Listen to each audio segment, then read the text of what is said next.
What is up? Welcome back to Release Your Inner Power and Boost Your Week with Ignited Decisions. If you're tired of doing everything around the house while your kids mysteriously disappear when it's time to clean up something, this episode is for you. Today we're going to tackle a topic that every parent struggles with. At some point, getting your kiddos to actually help with the household chores, or what I like to call them as family contributions. No bribing, no screaming into the void or from the second story of the house, just some effective strategies that work. Plus, I'll share a little bit of some of my personal stories because we all know that cleaning up time doesn't usually go as planned, right? So let's jump into this topic today.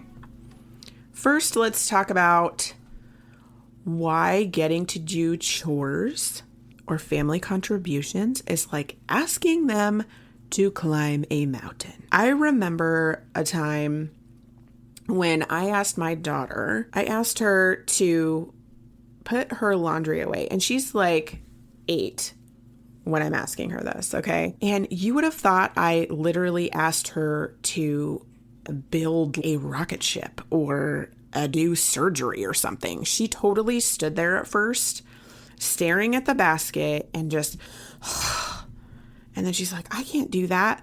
I'll do it tomorrow. But the way she was saying it was very much, oh man, she really couldn't do it. And it hit me for a second. I took a step back. She wasn't really being defiant or going against what I was saying. She genuinely felt like it was too much. It was too much to do. So let's just do it tomorrow. Let's just do it tomorrow. Sometimes kiddos resist the chores, not because they don't want to help you, because usually they do. Kids love to help. They love to help, but they're resisting because of a couple of things that I've found. They don't know how to do the thing. Sometimes because we've had so much experience and we do it all the time and it's like an everyday thing that maybe they've watched us. Maybe they've watched us do it, or they've seen me do this a million times, or they're old enough, they should know how to do it. But sometimes they need it to be broken down.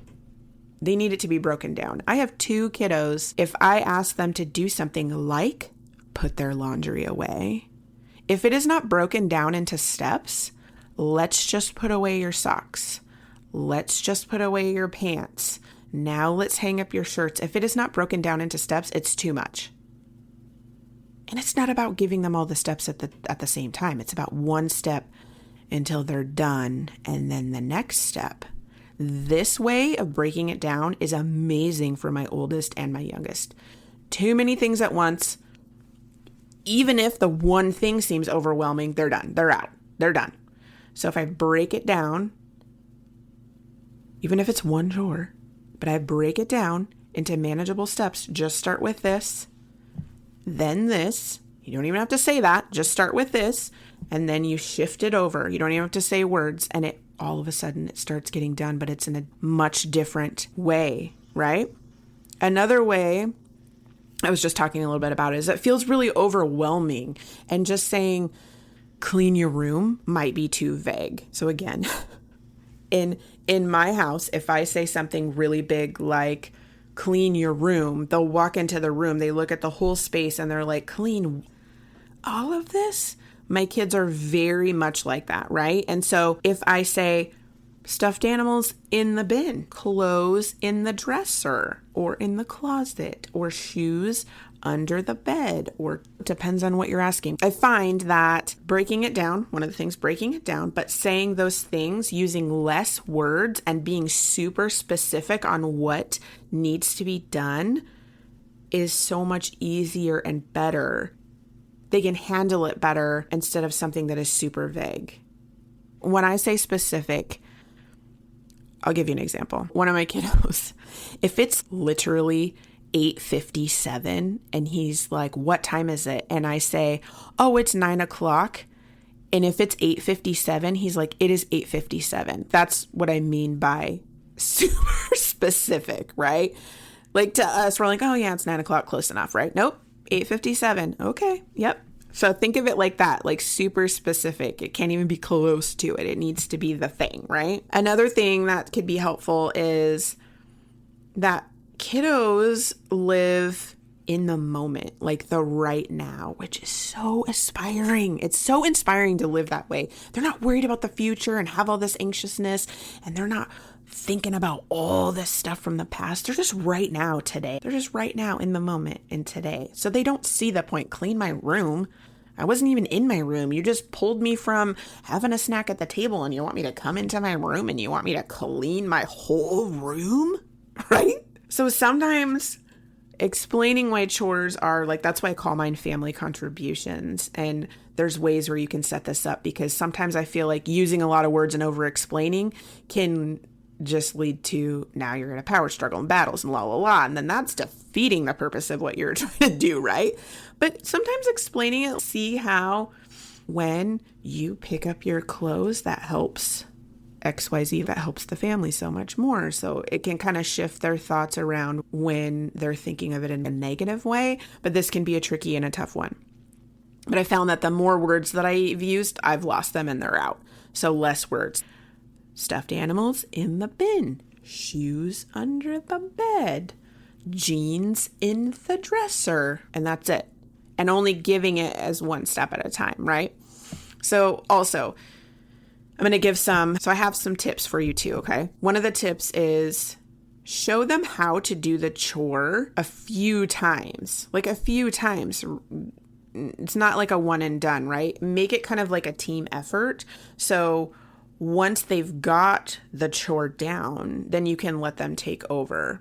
I personally have even broken this down. It's slowing down and doing it into steps. Once I show them how to do it a couple times, I will start, okay, I'm going to start in the beginning. And then when I see that they're like on and doing it, for example, like cleaning their room or putting their clothes away, when I see that they're starting to put their clothes away, I can help them in the beginning. And then when I see they're kind of on a roll, I will leave. Okay, I'll be right back. And I will leave for 5-10 minutes. And then I come back. And if they're done, great. If I come back, I might help them a little bit more and then I'll leave again. So it's separating to where they're having ownership and taking over for themselves also. And eventually leaves to they can just do it completely on their own, right? Because sometimes, at least in my household with my youngest, it is really hard to just get started. But if I can get her to get started and I can help her for the first 10 minutes maybe, and then I can just swoop right on out of there to go do something else while she finishes it herself, it is so much smoother than me getting in a power struggle about how she needs to put her clothes back in the dresser and in the closet. You know what I'm saying?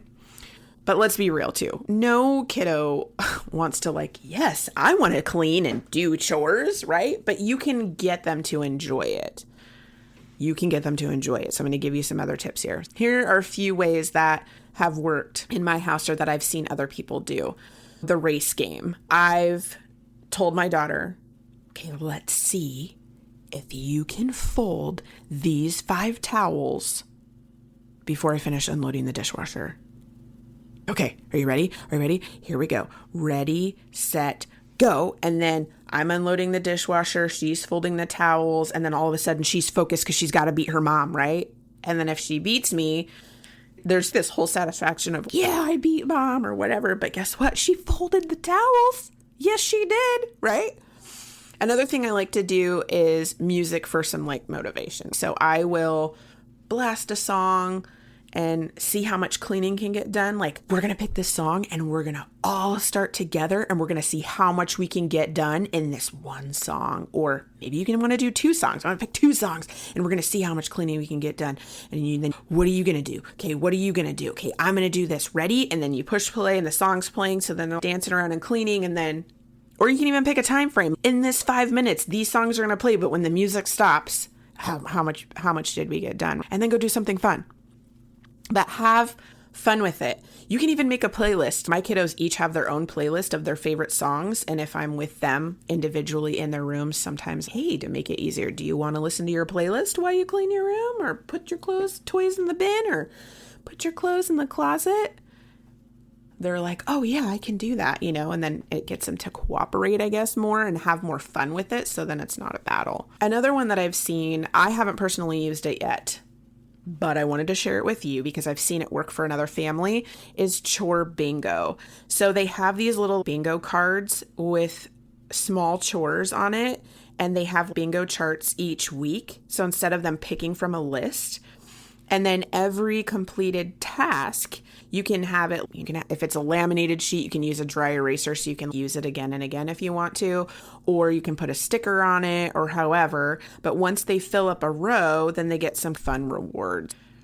Extra bedtime story, or maybe a movie night, or going to a park, or playing a game with mom, or something cool or fun that's a little reward for getting the bingo. I've found when I do games like that, I haven't done the bingo one, but I've done other games. If I do games like that, they'll try to fill up their bingo card fastest, or I did it by points. If you do a chore, this is how many points you get. And if you get 10 points or what have you, which is you get 2 points basically each day during the week for doing it. And when you get 10 points at the end, or whoever gets to 10 points gets this reward type situation. And sometimes they would try to do all their chores in one day. But guess what? They're doing the chore. They're doing the family contribution, right?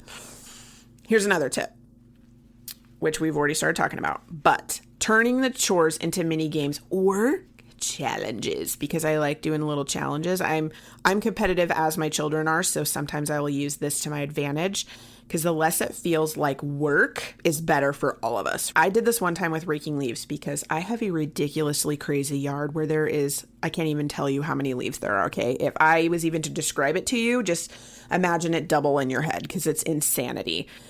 And so raking leaves is a total thing and a huge project that we have to do multiple times because yard waste bins are only so big, and you know what I'm saying? One time there was front yard and backyard, and it was boys versus girls because I have 2 boys and a girl. And so I went with my daughter in the front and the boys went in the back, and we're like yelling because we were outside, right? We each got a rake and ready, set. And it was the first pair that filled up the bin because I had 2 yard waste bins. So the first pair to fill up the bin gets to choose where we go to dinner, or gets to pick the movie, or gets to pick the dessert. We're going to have dessert tonight, so you get to pick this dessert and whatever. And it was ready, set, go. And we're filling the bin and raking and filling the bin and doing all this stuff. And it was super fast. I got 2, let me tell you something, okay? I got 2 yard waste bins full of leaves in 15 minutes because of that game. 15 minutes because of that game. And I also got to eat dessert that day. Winning all around. I hate raking leaves. Nobody wants to do that, but look at how fast that got done. So sometimes making it into a challenge or a mini game can totally change the whole feel of how it was doing. Another thing from way back in the day is that probably a few years ago, I used to think that my kiddos were too young to help with chores. A lot of times I had this thought in my head that they have to be close to teenage age to do anything. And I realized quickly that is not the case, that they can start helping when they're smaller. In fact, I feel like when they do help out with little teeny things here and there when they're smaller, I feel like the battle is lessened when they're older. You know, when you go all those years and then all of a sudden you need to start helping them, or you need help from them to do these chores, and they're like, what? I've never had to do it before. The battle is bigger, and it's probably just because they're older and all the things that go with that, especially teenagers, because that's fun.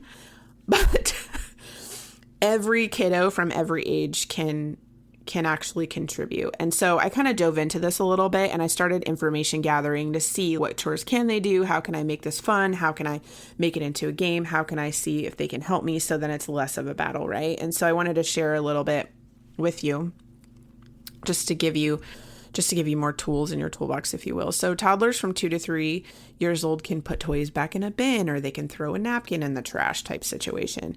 Preschoolers can wipe off a table, or they can feed your animals if you have them, or they can just match socks together for you while you're doing the laundry. Elementary from 6 to 10 can set tables, fold the towels, fold the laundry, and they can sweep the floor. And then your tweens and teens can load, unload dishwasher, take out the trash, they can vacuum, that kind of stuff.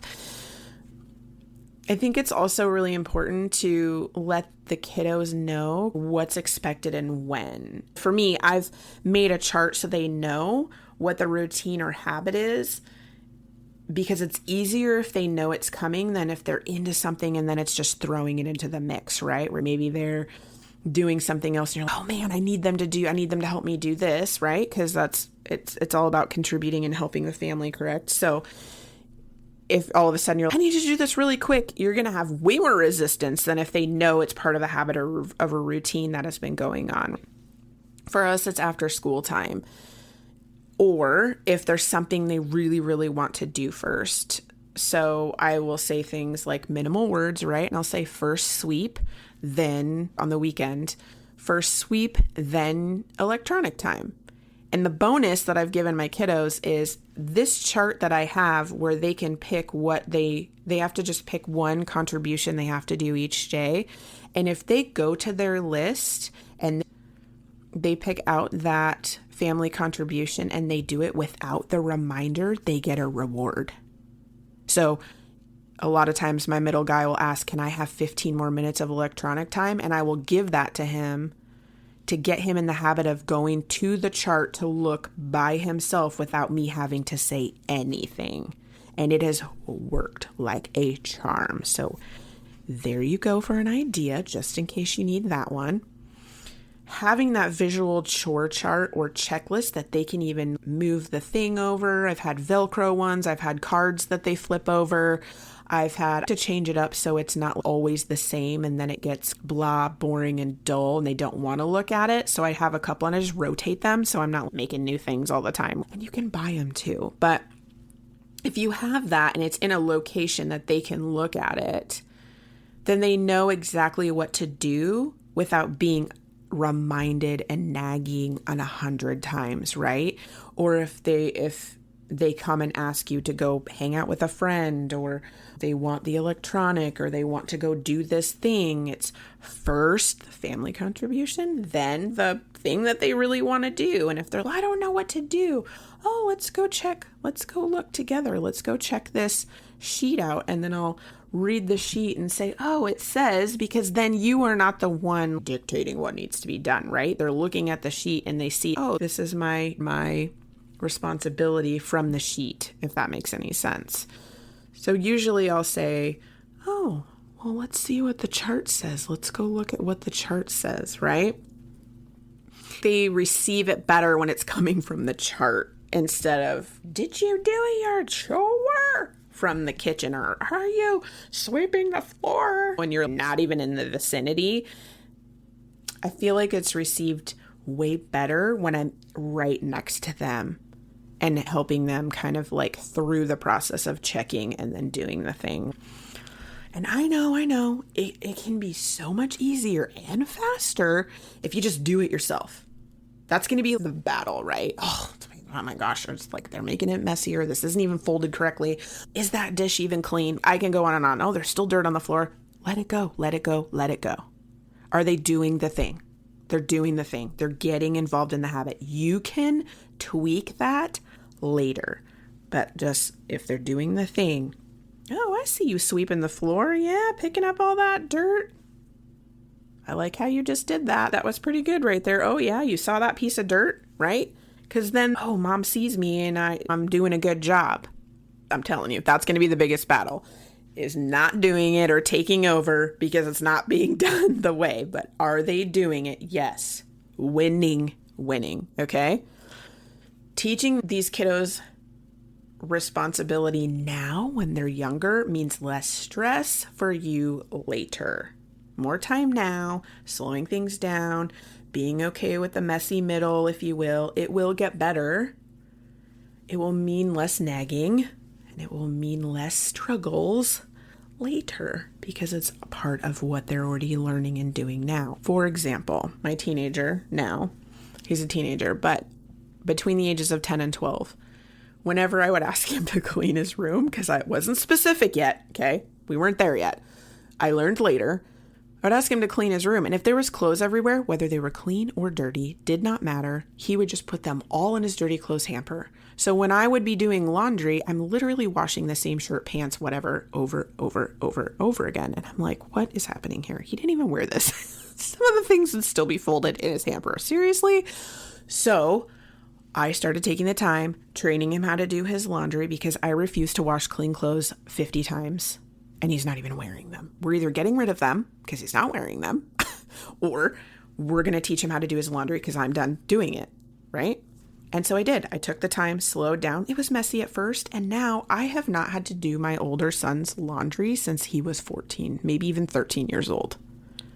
In the beginning, it was hard because I wanted to take over and do it myself, but I did teach him, broke it down into steps, did all of the things, then started backing off. And now I don't even remember the last time I did this boy's laundry. I might help him out and change it from the washer and dryer from time to time, but I don't have to do it. I don't have to do it because he does it himself. Winning, right? So start small, make it fun, and be specific. Break it down if you have to. You can get your kids to help with chores without losing your mind and doing all of the things. Okay. I hope this episode was super helpful. Share it with a fellow mom who may need this, who may need maybe some ideas. And if you have more ideas to add to this list, please send them to me. Send me a DM. I would love to hear them. I would love to hear your games, challenges, ways of this mommy magic that we do to help maintain our homes and get all of the things done and teaching our kiddos all these things. Don't forget to subscribe to this for more tips coming at you to make life just a little bit easier. So until next time, have an amazing week.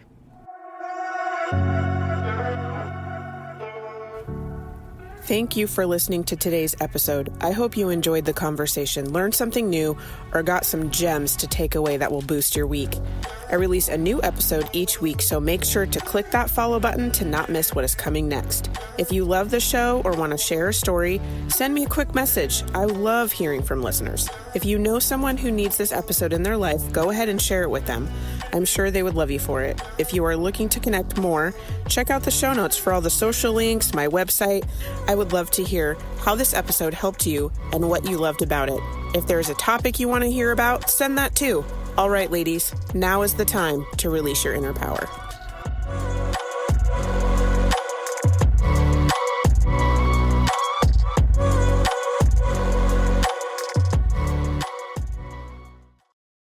If you're ready to break free from burnout and create a life that actually feels good, I've got you covered. You can work with me in a few ways. Join my monthly membership for ongoing support, dive into my workshops for quick breakthroughs, book coaching sessions for personalized guidance, or go all in with my Revive and Recharge Your Life coaching program to build a foundation for lasting change. No matter where you are on your journey, there is a path for you, my friend. Let's get started. DM me or check the link in the show notes to get more information.